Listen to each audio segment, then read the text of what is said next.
Hey guys, techyShenanigans here. I'm finally back with another video after a long stint of not uploading. I apologize, a lot's been going on, but hey, I'm back and it's better late than never, right?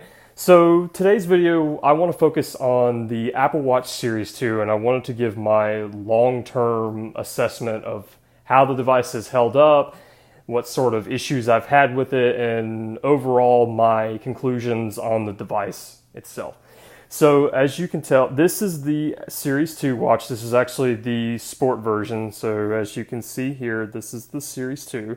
And so it looks similar to the original one, but the subtle difference is it's a little thicker, this display's brighter, but I can bark out a spec sheet all day, but I'm not going to do that. So I want to focus on three topics, and I'm going to start out with performance. Now, performance-wise, it's been pretty good. Haven't really had a whole lot of crashes with the device. I have had a couple times where the device has frozen up and actually restarted, and that's maybe happened once, maybe twice. So let me unlock the watch here. So as we can get in here, I can switch between the watch faces, and it's pretty quick. And I can go to the control center and check out all the different actions. I can ping my phone there and swipe down. See, I've got no notifications, and I can click here and move around the interface. And for the most part, the interface is pretty smooth and relatively consistent, so that's a good thing. So every now and then it will sometimes boggle up, but I mean that's just the nature of software. Software isn't perfect. So overall, I'd say performance has been a 8 out of 10. So now I want to talk about durability, and durability-wise, it's held up very well. There are hardly any scratches on the heart rate monitor, as you can see here. It gets some fingerprints, but I mean, that's expected. On the front of the screen, there's some scratches. It's kind of hard to see in this lighting here, but there are some scratches that run along the perimeter of the watch that go up here, right around here. There's some small hairline scratches there, but overall it's not terrible. Now for the aluminum is actually held up very well. There's hardly any dings or scratches or nicks on the aluminum at all, and that is great. And I've even dunked this in a pool of water and took it in the shower, and it's held up just fine. And so durability wise, definitely a solid 9 out of 10. So I'm docking 1 point just because of the little scratches on the front of the screen. But if I had the regular Apple Watch that has the sapphire crystal display, I wouldn't have that problem. But that's just it is what it is. And then last but not least, I want to talk about overall the issues that I have had with the device owning it.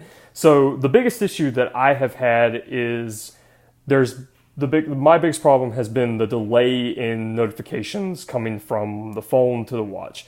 I've had some problems where I'll get a text message or an email or something like that, and I will feel it vibrate on my phone first, and then it'll hit my watch. So that just kind of defeats the purpose. Now I wish that maybe they can kind of streamline that a little, but that's just the nature of software. Software is going to have its bugs. It's never going to be perfect. Second issue I've had is the screen kind of freezing on me whenever I switch between Bluetooth devices, because I have a Bluetooth speaker, I've got a Bluetooth headset, and then I have Bluetooth in my car. And sometimes what will happen is if I'm using the watch in my car while it's connecting to a Bluetooth speaker, it'll sometimes hiccup and freeze. But that's a rare occasion, so that's probably just a one-off incident. So those are the two biggest issues that I've had. But the biggest one is the delay in notifications, but I know that can be fixed with a simple software update. So I'm not going to dock it that bad. So overall, the issue, I haven't really had a whole lot of issues, but just something to be aware of.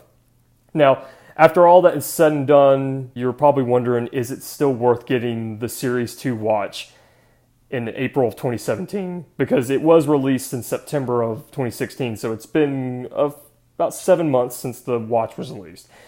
And I'm going to say yes, it's still worth getting if you care about the GPS and the waterproofing and you have a fairly active lifestyle. Now, if you're just a casual user who doesn't really care much for those extra sort of features and you're in the Apple ecosystem, then I would say go for an older version or go for the cheaper Series 1, which is about $100 cheaper than the starting price of this. So would I buy it again if I had the chance?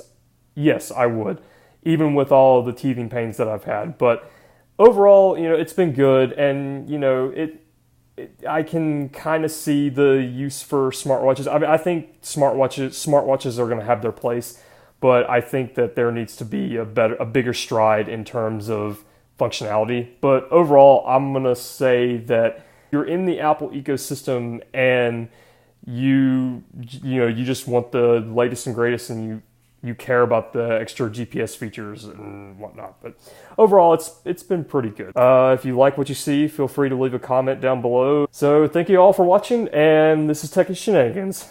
Hope you have a good day.